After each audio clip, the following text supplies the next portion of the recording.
Dia Paraná. Oferecimento: Supermercados Precim, Quinta Verde. E Aurus, vem aí o lançamento alto padrão Quadra Construtora, próximo a Arel.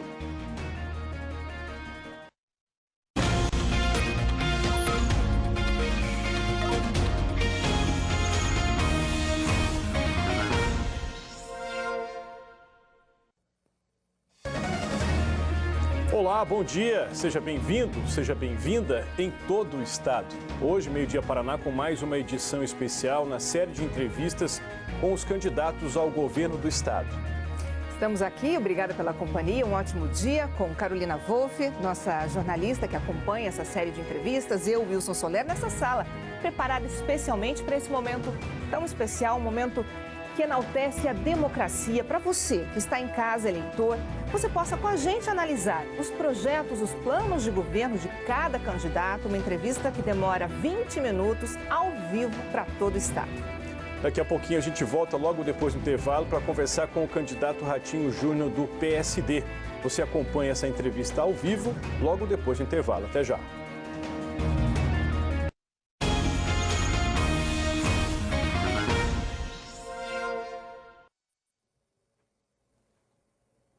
O Meio-Dia Paraná começa agora, a entrevista com o candidato Ratinho Júnior.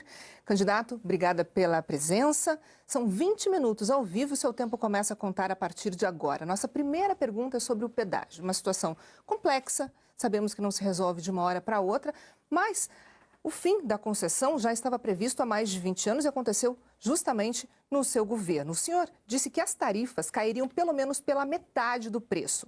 Se eleito, o senhor garante que isso vai acontecer e em quanto tempo? Ana Carolina, é um prazer estar com você, com o Solé, com a Carol, com todos aqueles que nos acompanham em todo o estado do Paraná. Uma alegria poder, de alguma maneira, prestar contas do trabalho que nós estamos fazendo e também falar do futuro do estado do Paraná. Primeiro, é importante lembrar a população que o pedágio do Paraná, que hoje não existe mais, no passado ele foi plataforma de muita mentira. Mentiram muito para a população, mentiram que iam baixar, que iam acabar, tiraram obras dos contratos, escândalos de corrupção, e eu resolvi dar fim a esse contrato antigo que prejudicou muito o desenvolvimento do estado.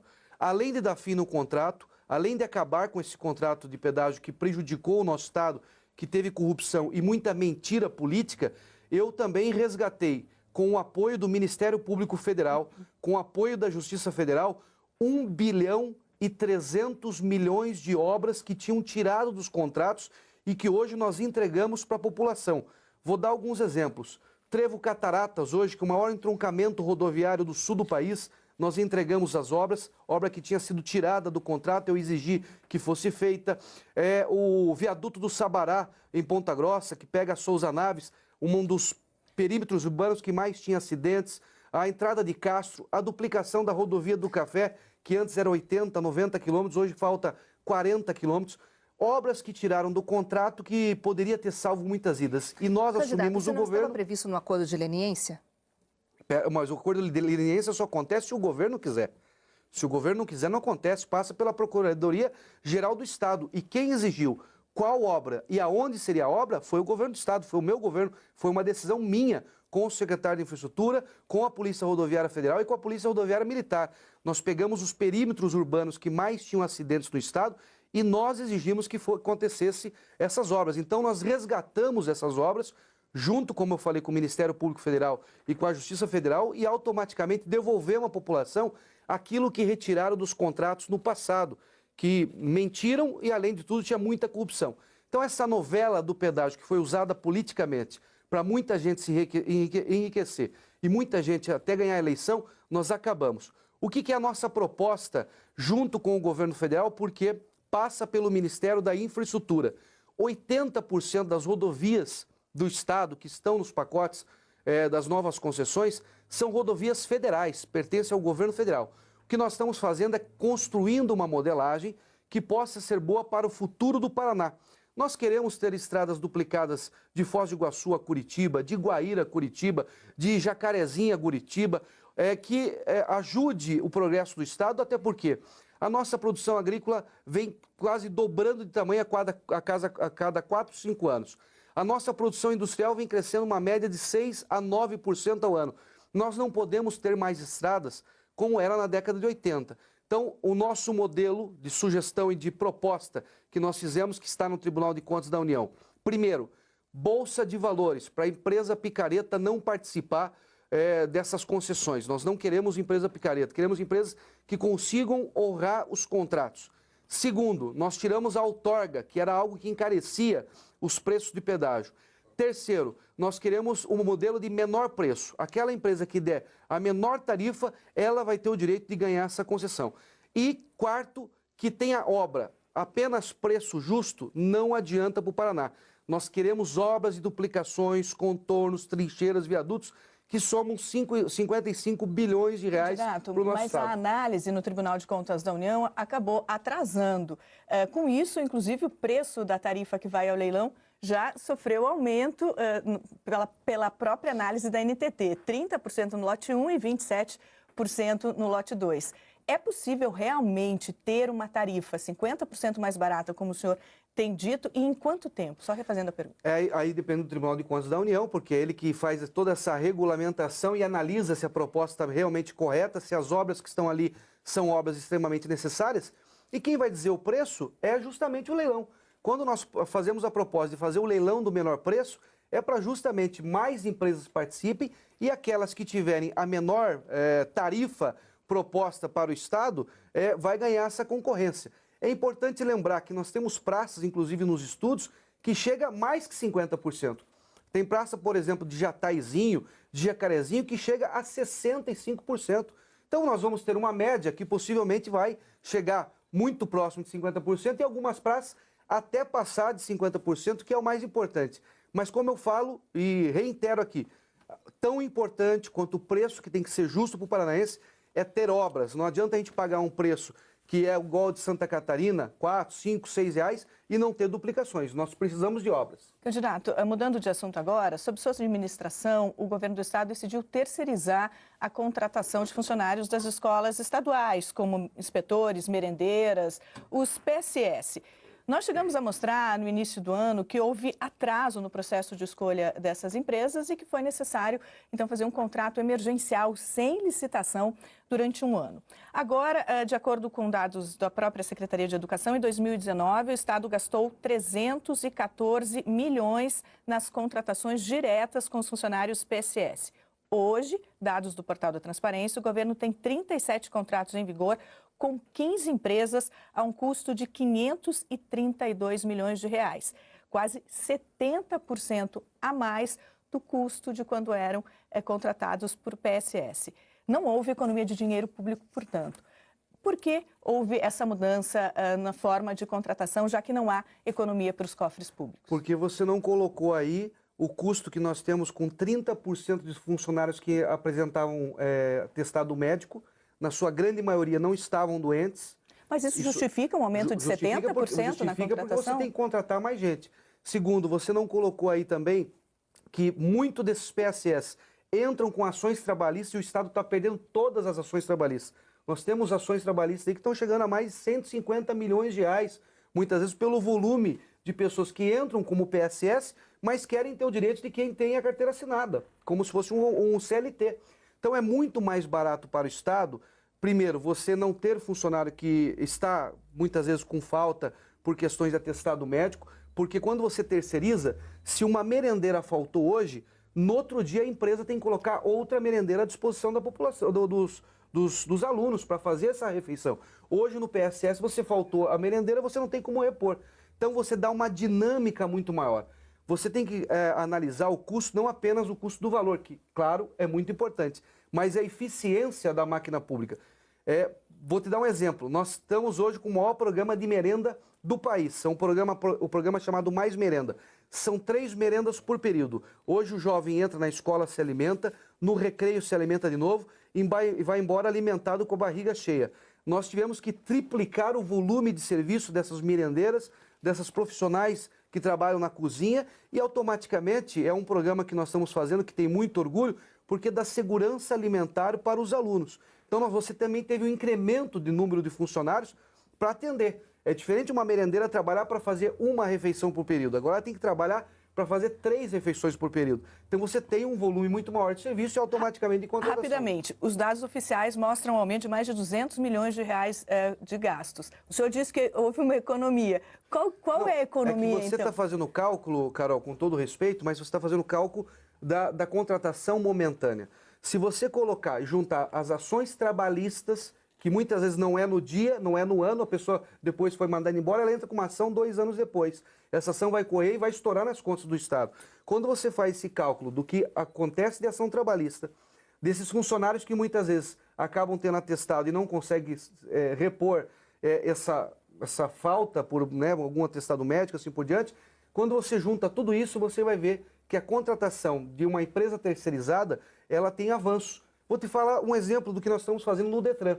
O Detran hoje, com os pátios que nós estamos concedendo para a iniciativa privada, vai nos economizar 18 milhões de reais. Sabe quantos policiais eu tenho cuidando de pátio de Detran, de carro velho em pátio? 600 policiais. Policial que o Estado bancou, que a população paga o salário para ele, treinamento, ele fica cuidando de carro velho. Esse policial tem que estar na rua. O que eu vou fazer? Terceirizar para que um vigilante de uma empresa terceirizada possa cuidar desses carros. Isso é uma visão moderna da máquina pública, e é isso que nós estamos fazendo. Candidato, daqui a pouquinho que a gente vai falar sobre segurança, inclusive pegando esse gancho aí que o senhor falou, mas agora falando de saúde, de acordo com números da Secretaria Estadual de Saúde, temos aí perto de 300 mil consultas para cirurgias com especialistas que estão represadas. Há, historicamente, no país, e o Paraná não escapa disso, a dificuldade de contratar profissionais para que trabalhem em todas as regiões do Estado, especialmente nas regiões mais distantes, por assim dizer.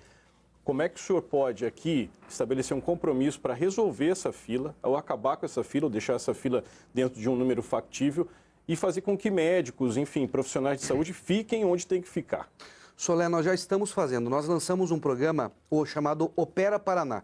Justamente porque a pandemia, o nosso foco o que era? Cuidar das pessoas que precisavam de leitos do TI.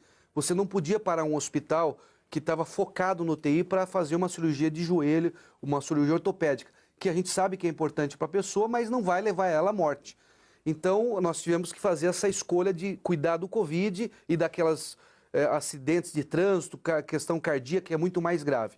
Então, nós lançamos já, em dezembro do ano passado, um programa chamado Opera Paraná.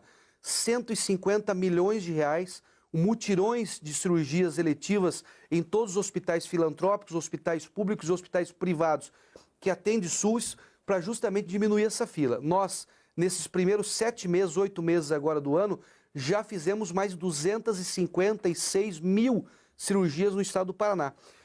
O mutirão da saúde, por exemplo, com o comboio da saúde, que é as cirurgias de cataratas, que também tinha uma fila. Hoje nós estamos muito próximos de zerar essa fila, em especial das pessoas mais idosas, que é quem realmente tem esse tipo de problema. Então nós estamos fazendo um volume de mutirões muito forte para justamente colocar essa fila num padrão aceitável e automaticamente que as pessoas diminuam esse tempo de espera. Mas é um desafio por quê? Nós ficamos 2 anos de pandemia. Normalmente você já tem um acúmulo de 100 a 130 mil cirurgias por ano, se não tivesse nenhum ambiente de crise de saúde mundial como nós tivemos. Então isso se acumulou. Mas eu acredito, com o trabalho que nós estamos fazendo em parceria com os hospitais, com o trabalho com as entidades filantrópicas e com os investimentos que nós estamos fazendo de 150 milhões, e nesse segundo semestre nós vamos dar um complemento para também fortalecer esse programa Opera Paraná.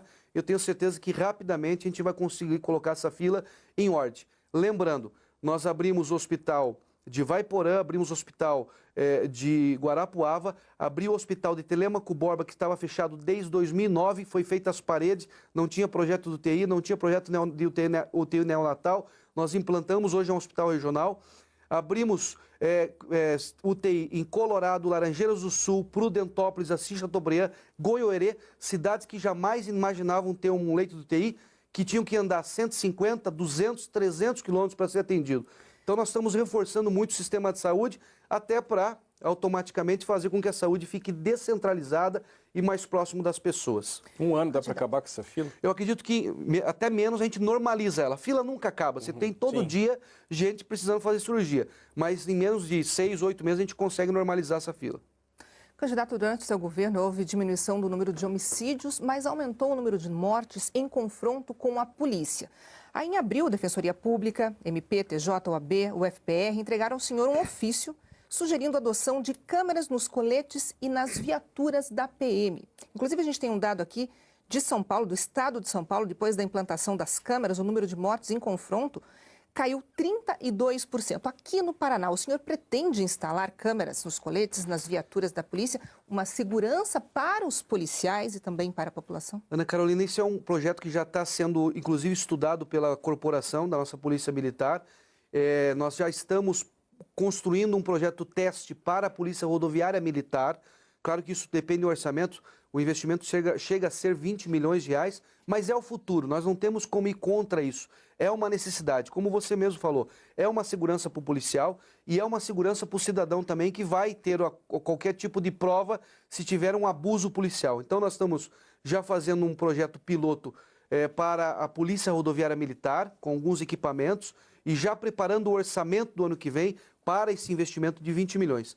É importante registrar, nós diminuímos o número de homicídios no Paraná, nós temos hoje o menor número dos últimos 15 anos de homicídios no estado. Nós implantamos o projeto Olho Vivo, que são câmeras, 3.000 câmeras de segurança no estado. Implantamos o projeto Falcão, implantamos o projeto Vigia na divisa com Mato Grosso do Sul, Batalhão de Fronteira com Guaíra, Santo Antônio do Sudoeste, Marechal Cândido Rondon.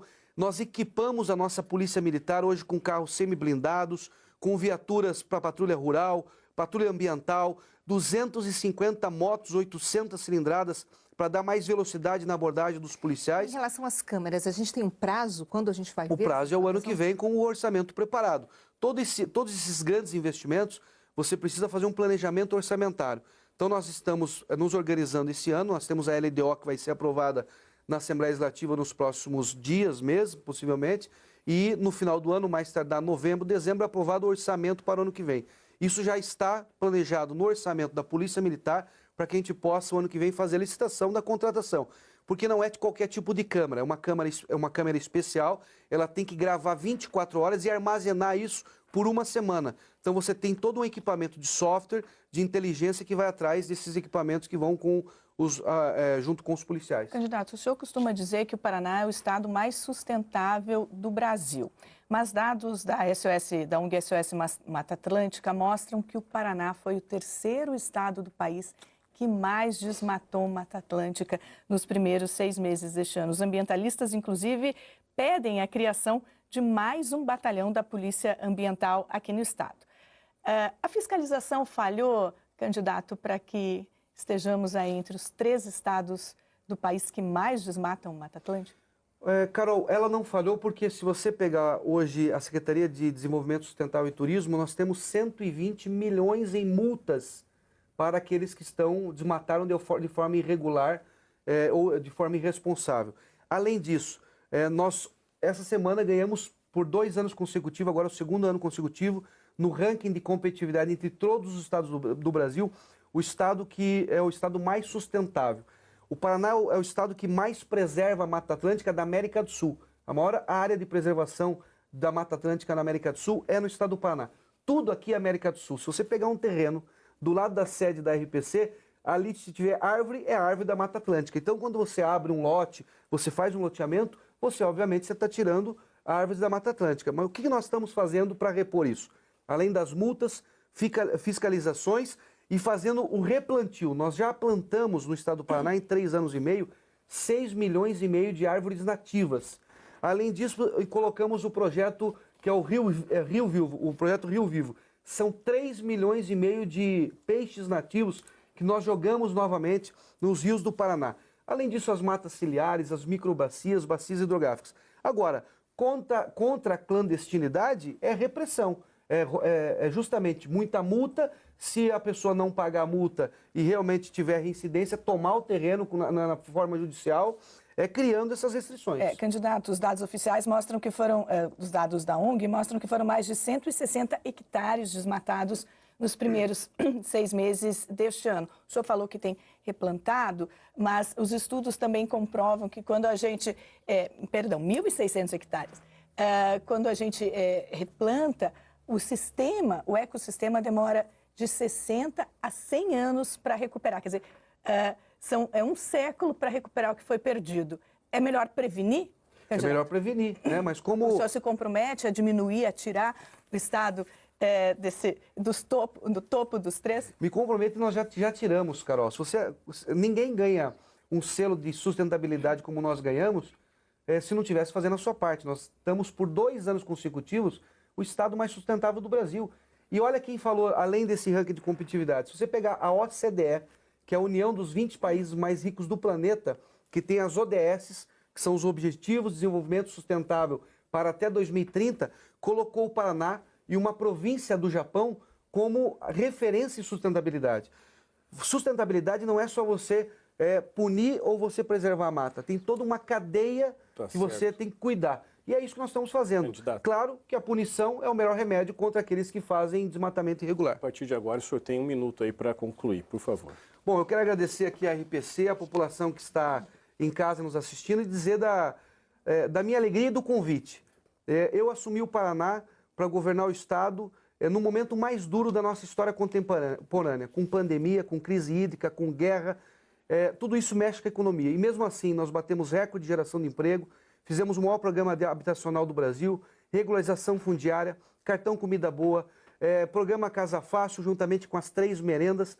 Peguei educação em 7º lugar, hoje nós somos entre as 3 melhores do Brasil. Eu peço a você, que é paranaense, que ama esse Estado, que unidos e em paz, não troque o atraso pelo avanço. Nós precisamos continuar em frente, fazendo o Paraná o Estado mais moderno e inovador do Brasil. Muito obrigado. Obrigado pela presença, candidato. Eu que agradeço. E assim a gente encerra mais uma entrevista da nossa série aqui no Meio Dia Paraná. Lembrando que o G1 Paraná tem as entrevistas aqui do meio-dia para que você possa acompanhar os planos de governo, esses minutos ao vivo para todo o Estado, para que você faça uma análise crítica e acompanhe com a gente as principais notícias do Estado da sua região logo depois do intervalo. Amanhã a gente entrevista a candidata do PSOL, professora Ângela. Voltamos já.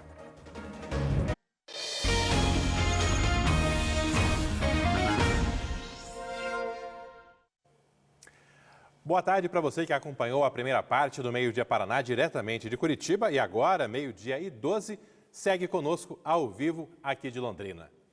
A Prefeitura da nossa cidade adiou em mais uma semana as definições no projeto que pretendia iniciar multas aplicadas durante a pandemia. O Meio Dia Paraná teve acesso a um novo levantamento que aponta que mais de 600 prestadores de serviços e empresas foram multados por descumprimento de regras de prevenção e combate ao coronavírus. 40% deles são bares, revendas de bebidas, restaurantes e lanchonetes. Boa parte da fiscalização se concentrou em 2020 e 2021. Foram feitas vistorias integradas nos períodos mais críticos da pandemia. Um relatório solicitado pela Câmara de Vereadores e concluído pela Gerência de Fiscalização da Prefeitura aponta que 650 multas foram aplicadas a empresas e prestadores de serviços. A liderança nas infrações ficou por conta dos bares, com 157 autuações. Depois, restaurantes e lanchonetes, com 62 multas. Revendedores de bebidas receberam 46. Lojas de materiais de construção, 44. Houve ainda 22 multas para mercados, uma para a igreja e outras 318 para diversos setores do comércio e prestadores de serviços. O relatório aponta ainda 1.270 multas aplicadas a pessoas, sendo 559 por não uso de máscara de proteção. 496 por utilização de espaço público interditado, 180 por festas realizadas durante a pandemia e 35 por atividades esportivas em desacordo com os decretos restritivos. As multas variam de 300 a 120 mil reais e a maioria não foi cobrada até agora. No mês passado, a Prefeitura enviou um projeto à Câmara prevendo anistia das punições e que multas já lançadas seriam anuladas e os valores eventualmente pagos seriam restituídos. O projeto foi questionado pelo Ministério Público por entender que o perdão das penalidades pode provocar o desestímulo ao cumprimento de futuros decretos e leis voltados à proteção da saúde pública. Na segunda-feira, o Meio Dia Paraná antecipou para você que a Prefeitura acatou a recomendação do MP e está fazendo mudanças no projeto. Segundo o município, as alterações vão respeitar a razoabilidade, a retomada da economia no município e a recuperação da saúde financeira da população sem incentivo à impunidade. Entre as possíveis alterações estão descontos ou mais prazo para pagar as multas, ao invés de anistia total. O projeto estava com a discussão suspensa na Câmara até amanhã, mas a Prefeitura pediu que o prazo de interrupção seja prorrogado até 23 de setembro para que possa definir os ajustes da proposta.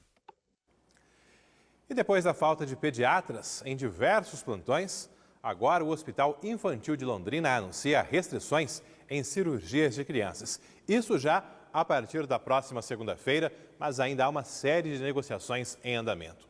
Kathleen Tanã, boa tarde para você. Quais as explicações e como ficarão os atendimentos se essa restrição for mesmo efetivada? Oi, Alberto, boa tarde para você, boa tarde a todo mundo que está com a gente. Segundo a Irmandade Santa Casa de Londrina, que administra o Hospital Infantil, essa medida é por tempo indeterminado. E a suspensão é justamente de cirurgias pediátricas de urgência e emergência. O que seriam essas cirurgias? Alguns exemplos, cirurgia de fimose e também de hérnias. A gente destacou alguns trechos da nota enviada pela Irmandade Santa Casa relatando a situação. Eles dizem o seguinte: a equipe médica de plantonistas da cirurgia geral pediátrica comunicou a suspensão da escala de atendimento aos casos de urgência da especialidade no pronto-socorro do Hospital Infantil a partir do dia 19 de setembro, por diversas questões particulares do grupo.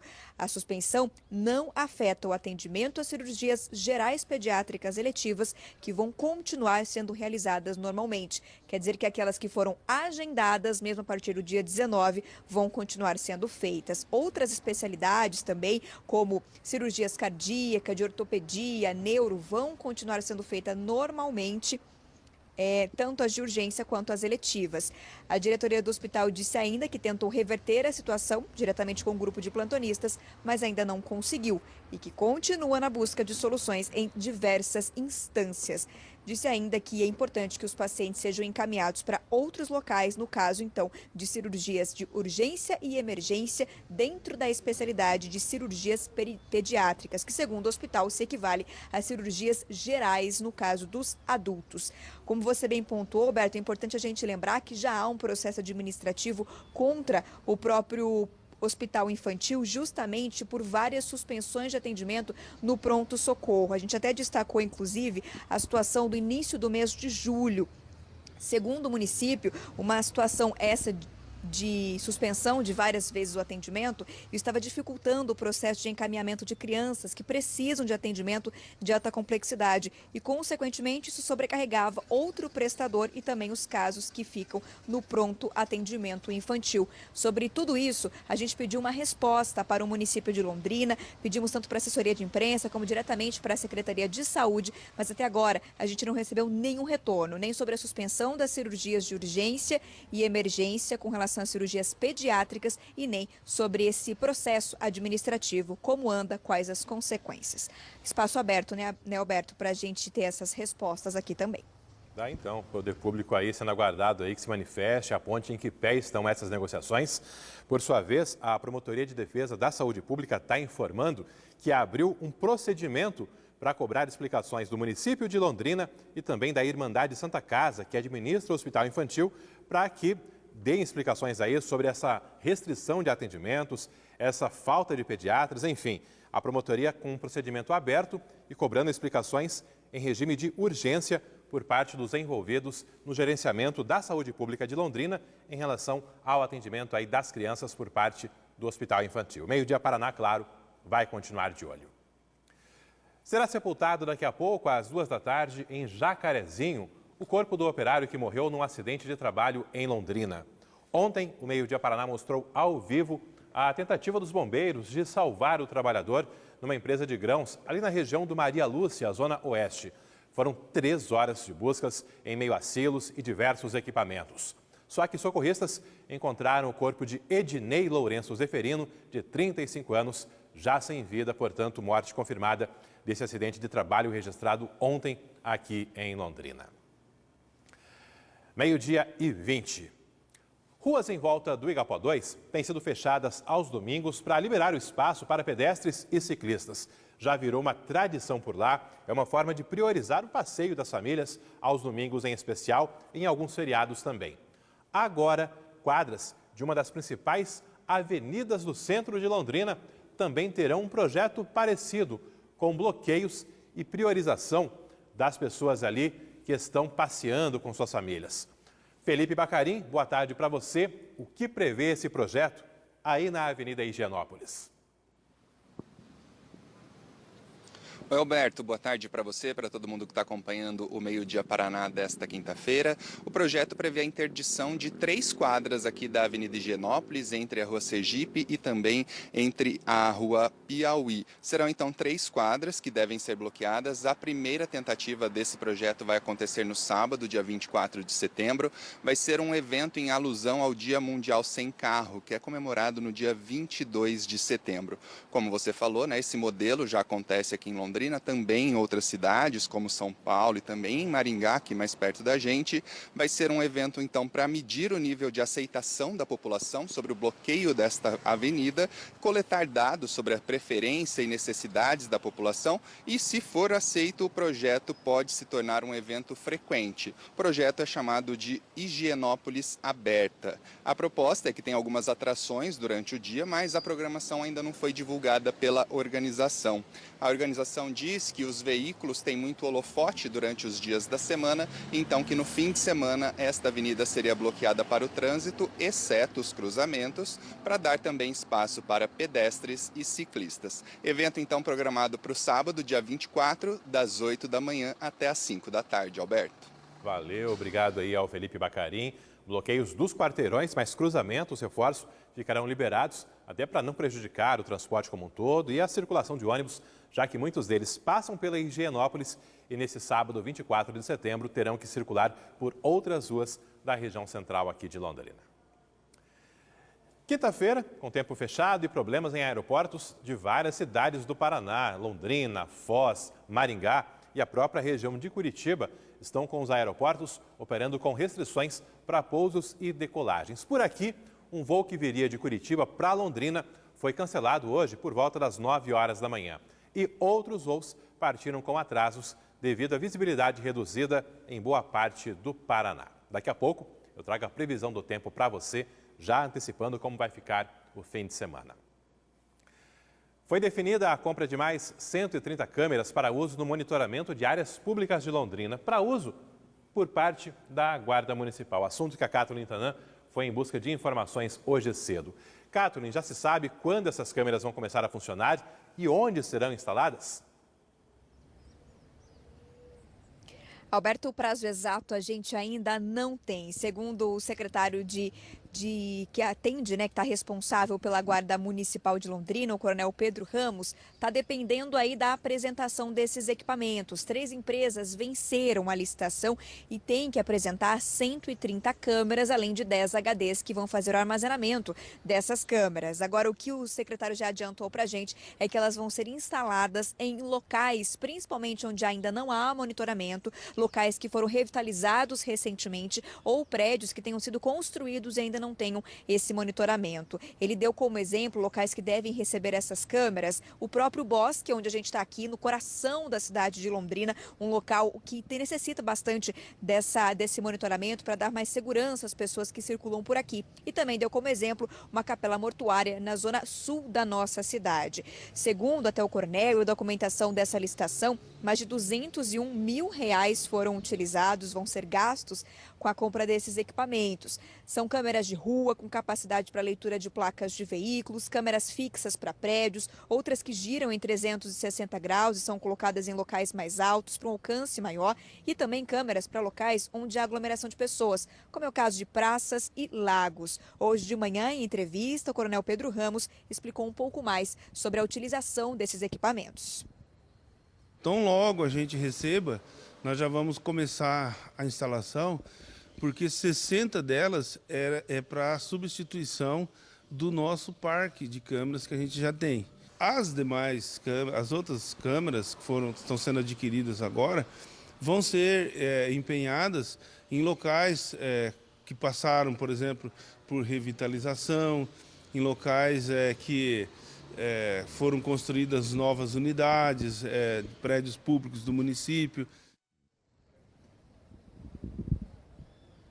Tá, então, a fala do Coronel Pedro Ramos. Ele também explicou para a gente sobre a utilização de câmeras nos uniformes dos guardas municipais.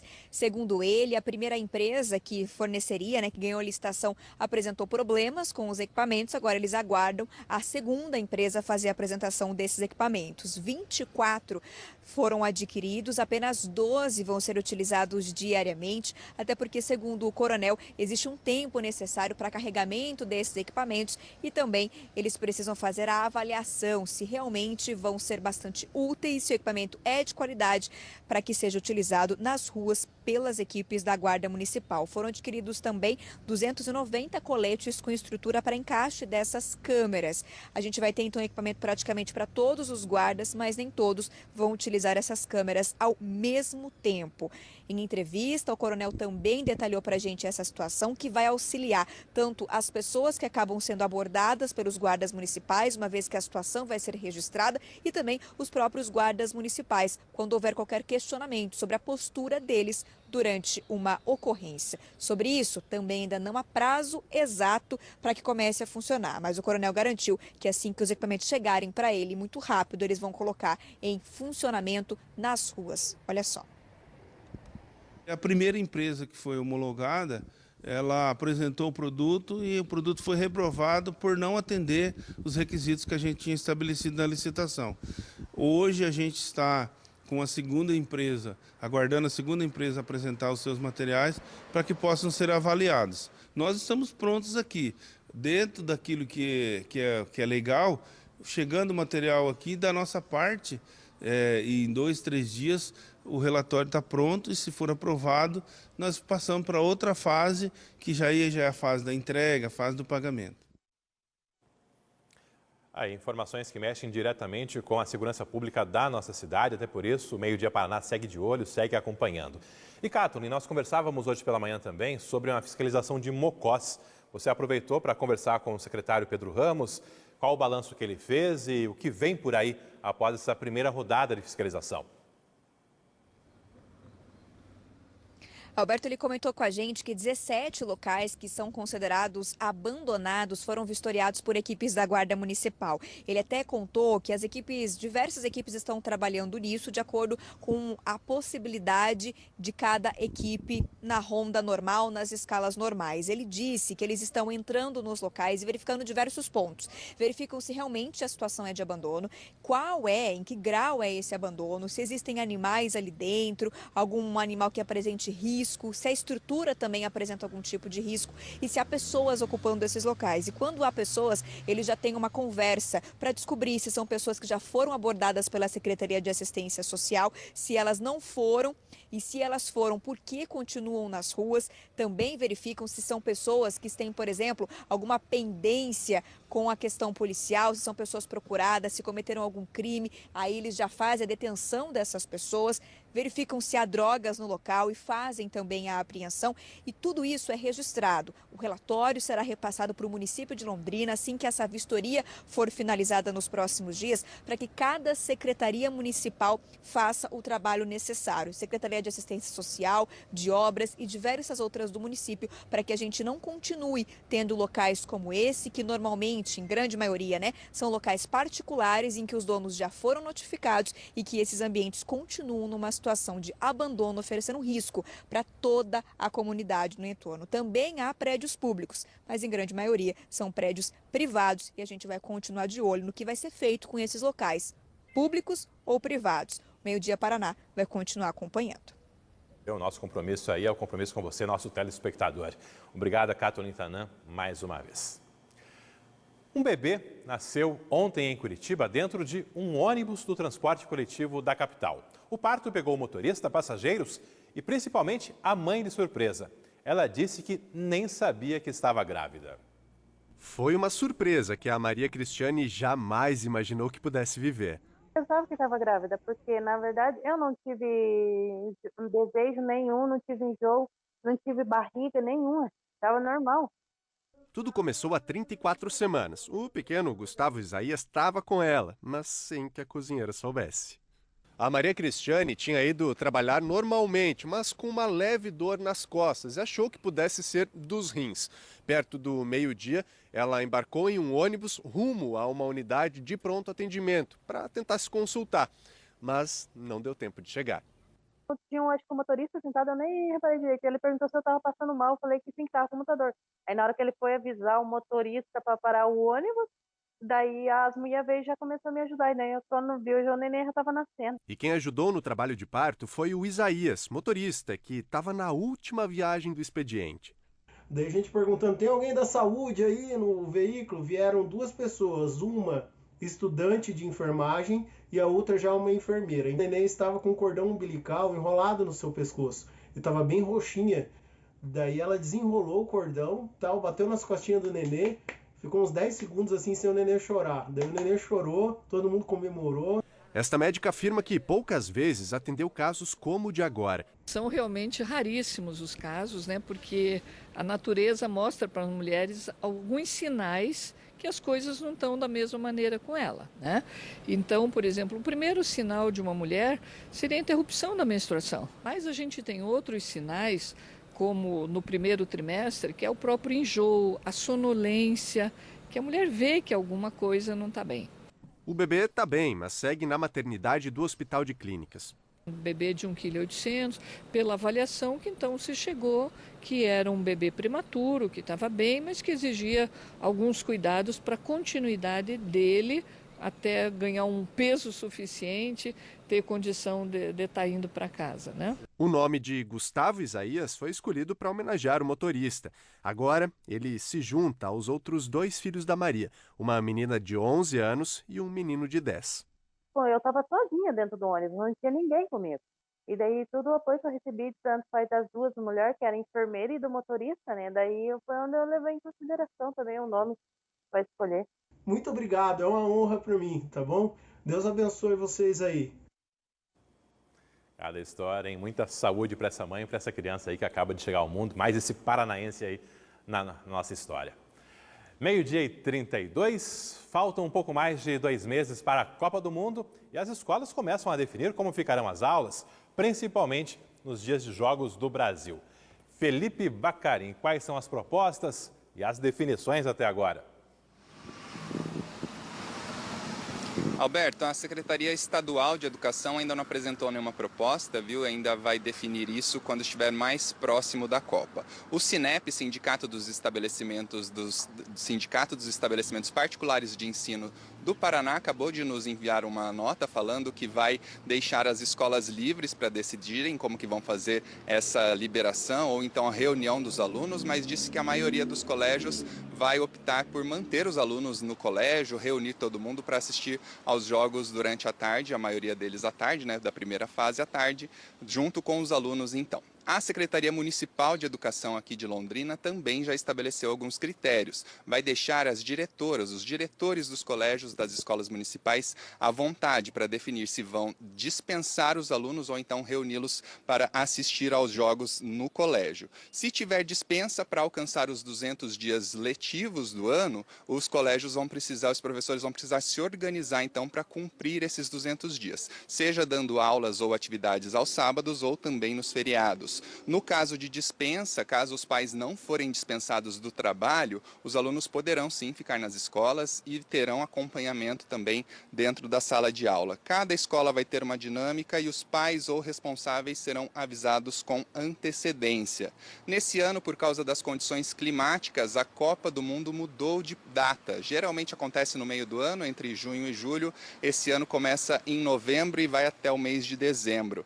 Na tabela, o Brasil enfrenta a Sérvia. É o primeiro jogo do Brasil no dia 24 de novembro, às 4 horas da tarde. No dia 28 de novembro, uma segunda-feira, o Brasil enfrenta a Suíça, à 1 da tarde. E na sexta-feira, dia 2 de dezembro, também às 4 da tarde, tem Brasil e Camarões. Nas escolas municipais, independentemente de os alunos serem dispensados ou ficarem nas escolas, todo mundo vai poder assistir à Copa. Veja o que disse pra gente a secretária de Educação aqui de Londrina hoje cedo. Nós temos algumas escolas que trabalham, por exemplo, os países que vão jogar naquele dia. Já aproveitam o assunto, assistem com todos os alunos juntos. Então, essa é uma decisão que cada escola vai tomar de acordo com a necessidade do bairro, a conversa que vai fazer com o conselho escolar.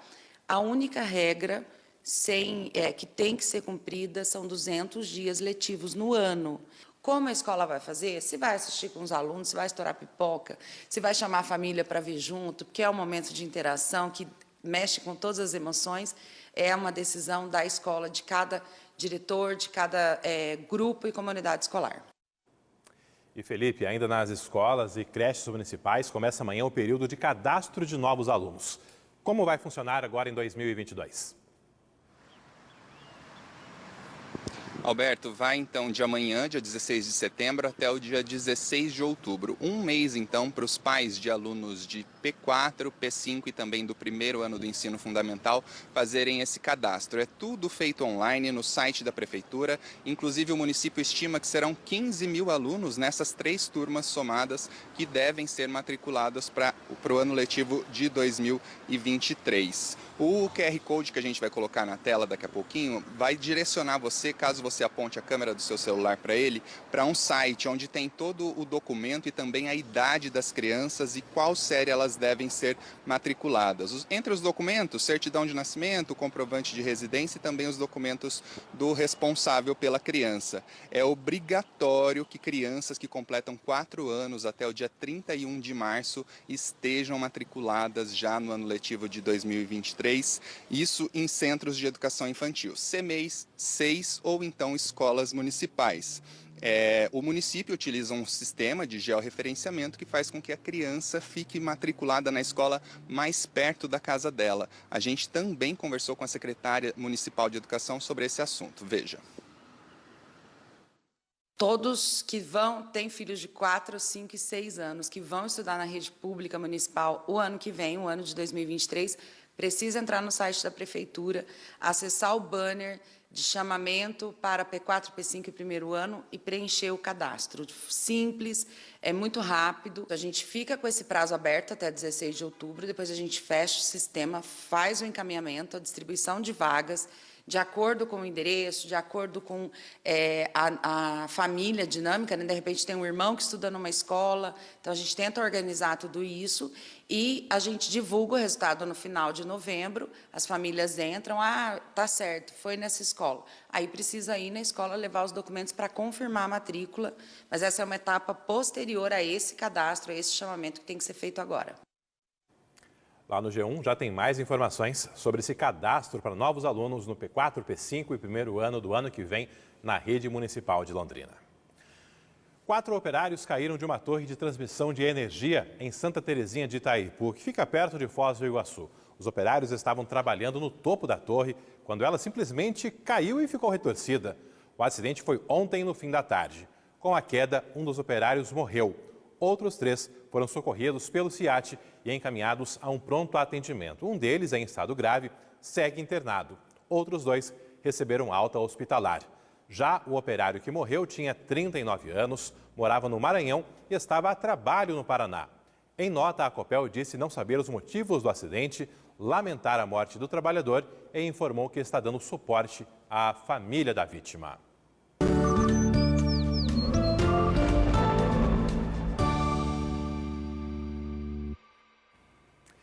Imagens ao vivo de Londrina, com céu carregado ainda, muitas nuvens, temperatura agora é de 18 graus. Essa situação aí é sentida em boa parte do Paraná, mas ali no norte de Pioneiro temos algumas cidades, inclusive com sol nesse momento. Olha só, falei do sol agora há pouco, tinha visto na tela, mas nesse momento, para variar, Ribeirão Claro está com muitas nuvens, está com céu carregado também, portanto, esse é o cenário na maior parte do Paraná. Aqui na tela você acompanha comigo que pode chover ao longo da tarde em boa parte do norte e noroeste do Paraná, também na região de Curitiba e litoral do estado. Aquela chuva, a princípio, mais mansa aqui no norte do Paraná, sem grande quantidade, sem estragos. Em Londrina, a máxima não passa dos 22 graus ao longo da tarde, ficando nos 20 ao longo da noite. Chuva tanto à tarde quanto à noite em Londrina e também na região. As mínimas hoje foram de 12 graus em Ortigueira, 13 em Arapongas e 14 em Londrina. e as máximas vão chegando aos 22 em Açaí e 23 em Florestópolis. Já nos próximos dias, o tempo volta a ficar firme. O sol aparece com mais força a partir de amanhã, com mínima de 13 graus. Sábado e domingo, mínimas de 11 graus aqui em Londrina. Cenário bem parecido também para todo o norte do Paraná. Fim de semana sem chuva, portanto. Confira agora alguns dos destaques do Jornal Hoje desta quinta-feira com César Tralli. Olá, boa tarde, bom almoço. Tem muita informação para você no JH. Já são 4 meses sem chuvas em Goiás. Secura, calorão prolongados provocaram uma queda de 30% na produção de leite. E até no zoológico os bichos recebem picolé para se refrescar. Por falar em animal, uma câmera flagrou uma onça parda no Parque Anhanguera, em São Paulo. Primeira vez que o parque registra a visita de uma onça. Especialistas acreditam que ela está atrás de comida. Aumentou bastante o contrabando de gasolina nas fronteiras do Brasil. Boa parte do combustível que entra ilegalmente aqui vem da Argentina por causa dos preços mais atraentes do lado de lá. É contrabando em pequenas e grandes quantidades. Em todo o país, mais de 6 milhões de litros de combustíveis já foram apreendidos em apenas 2 anos. E ainda para você, a multidão incansável em Londres, que enfrenta até 6 horas de fila para passar rapidinho ao lado do caixão da Rainha Elizabeth. Jornal Hoje, logo depois da propaganda eleitoral obrigatória. Um abraço, obrigado e até já. JH a partir da 1h25 da tarde. Aqui na tela tem participação dos nossos amigos telespectadores, primeiro do Adriano. Alberto, anistiar multas de quem descumpriu normas durante a pandemia é um tapa na cara de quem seguiu as regras, mesmo com prejuízo e sofrimento. Recado também, Yasmin Franco Álvares. Já precisei do hospital infantil e por 2 vezes voltei para casa com minha filha, pois não tinham médicos plantonistas. Eu também, Yasmin, eu fui uma noite lá, não tinha médico, mandaram em outro pronto atendimento e uma vez o meu menino ficou internado e daí recebeu alta às 5 da tarde porque não teria médico para acompanhar durante toda a madrugada. Só na manhã seguinte voltaria a ter pediatra por lá. Enfim, a MP está acompanhando, a promotoria também de olho. A gente vai seguir de olho para ver se há alguma definição, algum avanço por lá. Agora, 12h42, está chegando por aí o Globo Esporte. Obrigado pela companhia, um forte abraço e até mais.